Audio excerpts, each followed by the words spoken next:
Hi hello ನಮಸ್ಕಾರ ಎಲ್ಲರಿಗೂ ನಿಮ್ಮ ನೆಚ್ಚಿನ ಕನ್ನಡ ಹೆಲ್ತ್ ಟಿಪ್ಸ್ ಚಾನಲ್ಗೆ ಸ್ವಾಗತ ಸುಸ್ವಾಗತ. ಇವತ್ತಿನ ವಿಷಯ ರಕ್ತದೊತ್ತಡ ನಿಯಂತ್ರಿಸುತ್ತದೆ ಈ ಶುಂಠಿ. ಈ ವಿಷಯವನ್ನು ತಿಳಿದುಕೊಳ್ಳುವುದಕ್ಕೂ ಮುನ್ನ ನಮ್ಮ ಚಾನಲನ್ನು ಸಬ್ಸ್ಕ್ರೈಬ್ ಮಾಡಿ ಹಾಗೂ ನಾವು ಅಪ್ಲೋಡ್ ಮಾಡುವ ವಿಡಿಯೋಸ್ಗಳ ಮಾಹಿತಿಯನ್ನು ನೀವೇ ಮೊದಲು ಪಡೆಯಲು ಕೂಡಲೇ ಕೆಳಗೆ ಕಾಣುವ ಬೆಲ್ ಬಟನ್ ಅನ್ನು ಪ್ರೆಸ್ ಮಾಡಿ. ಒತ್ತಡದ ಲೈಫ್ ಸ್ಟೈಲ್, ತಿನ್ನುವ ಆಹಾರ ಮತ್ತು ನಿದ್ರಾಹೀನತೆಯಿಂದಾಗಿ ಇಂದಿನ ದಿನಗಳಲ್ಲಿ ಹೆಚ್ಚಿನ ಜನರು ಹೈ ಬ್ಲಡ್ ಪ್ರೆಷರ್ ಸಮಸ್ಯೆಗೆ ಸಿಲುಕಿಕೊಳ್ಳುತ್ತಿದ್ದಾರೆ. ಅಧಿಕ ರಕ್ತದೊತ್ತಡಕ್ಕೆ ಪ್ರಮುಖ ಕಾರಣವೇನೆಂದರೆ ಒತ್ತಡ, ನಿದ್ರಾ ಕರ್ಮವನ್ನು, ಅನಿಯಮಿತ ಬದಲಾವಣೆ ಮತ್ತು ಉಪ್ಪು ಹೆಚ್ಚಿಗೆ ಇರುವಂತಹ ಆಹಾರ ಸೇವನೆ. ರಕ್ತನಾಳಗಳಿಗೆ ಅತಿಯಾದ ರಕ್ತವು ಸರಬರಾಜು ಆದಾಗ ರಕ್ತದೊತ್ತಡ ಸಂಭವಿಸುತ್ತದೆ. ರಕ್ತದೊತ್ತಡದ ನಿವಾರಣೆಗೆ ಬೆಳ್ಳುಳ್ಳಿಯ ಹಲವು ಅವತಾರಗಳು. ಅಧಿಕ ರಕ್ತದೊತ್ತಡವು ತುಂಬ ಅಪಾಯಕಾರಿ. ಹೃದಯವು ಬೇಗನೆ ರಕ್ತವನ್ನು ಪಂಪ್ ಮಾಡುವಂತಾಗುತ್ತದೆ. ಹೀಗೆ ಆಗುವುದರಿಂದ ಆರ್ಟರೀಸ್ಗಳಿಗೆ ತುಂಬ ಭಾರ ಬೀಳುವುದು. ಇದರಿಂದ ಪಾರ್ಶ್ವವಾಯು, ಕಿಡ್ನಿ ತೊಂದರೆ ಅಥವಾ ಹೃದಯಘಾತವೂ ಆಗಬಹುದು.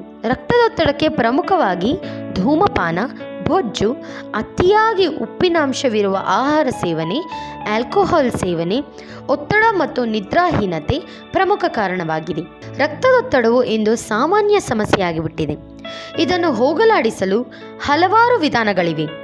ರಕ್ತದೊತ್ತಡದ ನಿವಾರಣೆ ಮಾಡಲು ಜೀವನ ಶೈಲಿಯಲ್ಲಿ ಬದಲಾವಣೆ ಮಾಡಿಕೊಳ್ಳಬೇಕು ಮತ್ತು ನಿಯಮಿತವಾಗಿ ಔಷಧ ಸೇವಿಸಬೇಕು. ಕೆಲವೊಂದು ಗಿಡಮೂಲಿಕೆಗಳು ರಕ್ತದೊತ್ತಡದ ನಿವಾರಣೆ ಮಾಡುವಲ್ಲಿ ಪ್ರಮುಖ ಪಾತ್ರ ವಹಿಸುತ್ತದೆ.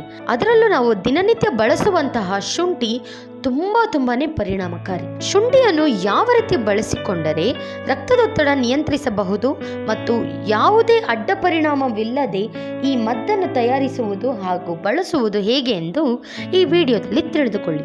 ಶುಂಠಿ ಮತ್ತು ಅರಿಶಿನ ಚಹಾ. ಅರಿಶಿಣದಲ್ಲಿ ಇರುವಂತಹ ಕ್ಯೂರ್ಕುಮಿನ್ ರಕ್ತನಾಳಗಳನ್ನು ಶಮನಗೊಳಿಸುವುದು ಮತ್ತು ಹೃದಯಕ್ಕೆ ಅಧಿಕ ರಕ್ತದೊತ್ತಡದಿಂದ ಆಗುವಂತಹ ಹಾನಿಯಿಂದ ಕಾಪಾಡುವುದು. ಬೇಕಾಗುವ ಸಾಮಗ್ರಿಗಳನ್ನು ಬರೆದಿಟ್ಟುಕೊಳ್ಳಿ. 1 ಗ್ರೀನ್ ಟೀ ಬ್ಯಾಗ್, 1 ಚಮಚ ಶುಂಠಿ ರಸ, 1 ಚಮಚ ಅರಿಶಿಣದ ಪೌಡರ್, 1 ಚಮಚ ಜೇನುತುಪ್ಪ. ವಿಧಾನ ಹೀಗಿರುತ್ತದೆ.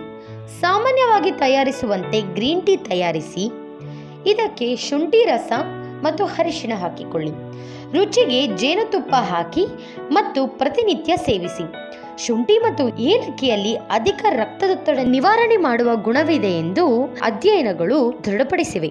ಶುಂಠಿ ಜೊತೆಗೆ ಇದನ್ನು ಸೇರಿಸಿದಾಗ ಅದು ವೇಗ ಹಾಗೂ ತುಂಬಾ ಪರಿಣಾಮಕಾರಿಯಾಗಿರುವುದು. ಬೇಕಾಗುವ ಸಾಮಗ್ರಿಗಳು: 1 ಚಮಚ ಜಜ್ಜಿರುವ ಏಲಕ್ಕಿ, 2 ರಿಂದ 3 ಚಮಚ ತಾಜಾ ಶುಂಠಿ, 1 ಚಮಚ ಬ್ಲ್ಯಾಕ್ ಟೀ, 1 ಕಪ್ ನೀರು. ವಿಧಾನ: 1 ಕಪ್ ನೀರಿಗೆ ಎಲ್ಲ ಸಾಮಗ್ರಿಗಳನ್ನು ಹಾಕಿಕೊಂಡು ಮಿಶ್ರಣ ಮಾಡಿ. ಚಹಾವನ್ನು ಸೋಸಿಕೊಳ್ಳಿ ಮತ್ತು ಶಮನಕಾರಿ ಗುಣವನ್ನು ಪಡೆದುಕೊಳ್ಳಿ. ಚಹಾಗೆ 1 ಚಮಚ ಜೇನುತುಪ್ಪ ಹಾಕಿಕೊಂಡು ಸಿಹಿ ಮಾಡಿಕೊಳ್ಳಬಹುದು. ಈ ವಿಷಯ ನಿಮ್ಗೆ ಇಷ್ಟ ಆಗಿದೆ ಅಂತ ಅಂದ್ಕೊಂಡಿದ್ದೀನಿ. ದಯವಿಟ್ಟು ಸಬ್ಸ್ಕ್ರೈಬ್ ಮಾಡಿ ಹಾಗೂ ಹೆಚ್ಚಾಗಿ ಶೇರ್ ಮಾಡಿ. ಮತ್ತೊಂದು ಯೂಸ್ಫುಲ್ ಆದ ವಿಡಿಯೋದೊಂದಿಗೆ ನಾನು ನಿಮ್ಮನ್ನು ಮತ್ತೆ ಭೇಟಿ ಆಗ್ತೀನಿ. ಅಲ್ಲಿವರೆಗೂ ಸ್ವಚ್ಛವಾಗಿರಿ, ಆರೋಗ್ಯವಾಗಿರಿ. ನಮಸ್ಕಾರ.